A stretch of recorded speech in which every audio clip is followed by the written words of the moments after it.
উনি দেখছে ইবলিসের চেহারার চেয়েও খারাপ চেহারা কার? ডক্টর মোহাম্মদ ইউনূসের। 7 দফা চুক্তি করে শেখ মুজিব ইন্ডিয়ার দাসত্ব মেনে নিয়ে এদেশকে করদ্রাষ্ট্রে পরিণত করেছিল। ক্ষমতা ত্যাগ করে জনগণের কাতারে আসেন, এসে দেখেন যে বিপ্লব ছাড়া সেদিন ওই ক্ষমতায় যাওয়া কতখানি সহজ ছিল।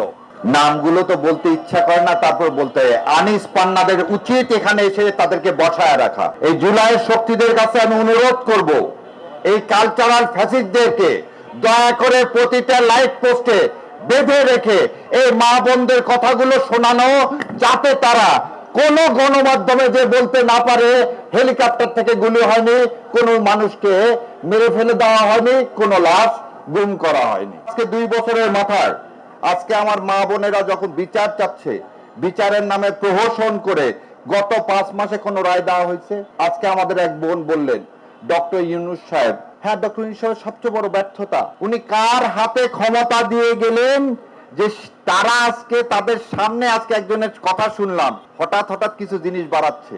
সিনিয়র সাংবাদিক, সিনিয়র লয়ার, আজকে এক সিনিয়র লয়ারের মুখে শুনলাম কি বললেন উনি বললেন যে ইবলিসের চেহারা আমরা তো দেখিনি ভাই, আমাদের জানা নাই, উনি হয়তো দেখছে।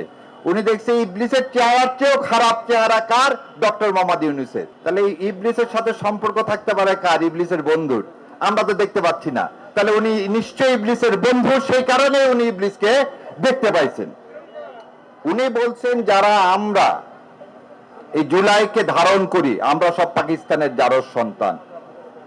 আজকে আপনাদের মাধ্যমে তার কাছে আমি কিছু প্রশ্ন রেখে যাই, দয়া করে জেদাই খান পান্না সাহেব একটু উত্তর দেন এই প্রশ্নগুলোর।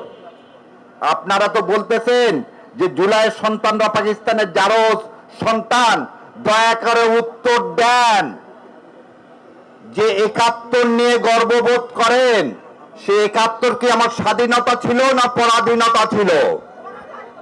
কেন বলেন না 7 দফা চুক্তি করে শেখ মুজিব ইন্ডিয়ার দাসত্ব মেনে নিয়ে এদেশকে করদ্রাষ্ট্রে পরিণত করেছিল? সে বিষয়ে জেদাই খান পান্না আপনার বক্তব্য কি?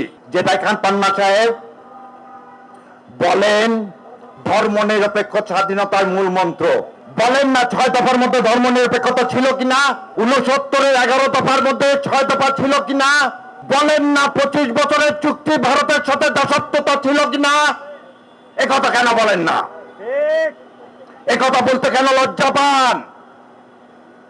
আজকে আরো সাংঘাতিক কথাই জেদাই খান পান্না বলেছে, তিনি এখনো বিশ্বাস করেন এই ফ্যাসিবাদ, এই বিশ্বাসঘাতক ভারতের তাবেদার, ভারতের মুখ্যমন্ত্রী শেখ হাসিনা নাকি এখনো প্রধানমন্ত্রী।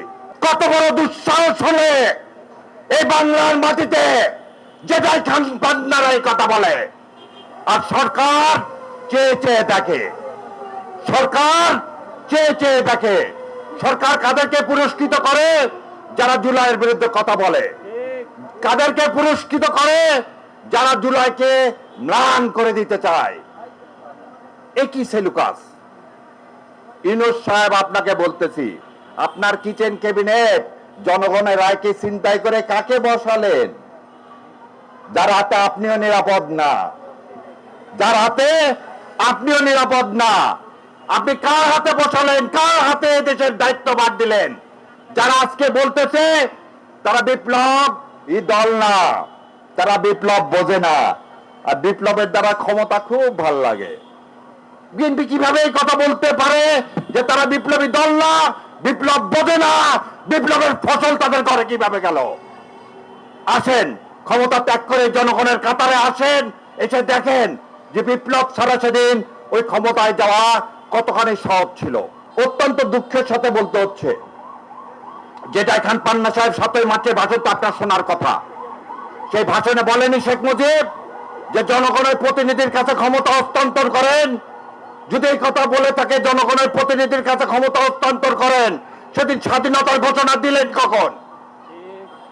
জেদাই খান পান্না আপনার কাছে চ্যালেঞ্জ করে বলতেছে, 7 তারিখ থেকে 25 তারিখ পর্যন্ত একটা দিন একটা ঘন্টা দেখান শেখ সাহেব দেশের স্বাধীনতা ঘোষণা করছে। আপনি একবারও একটা কথা বলেন না কেন?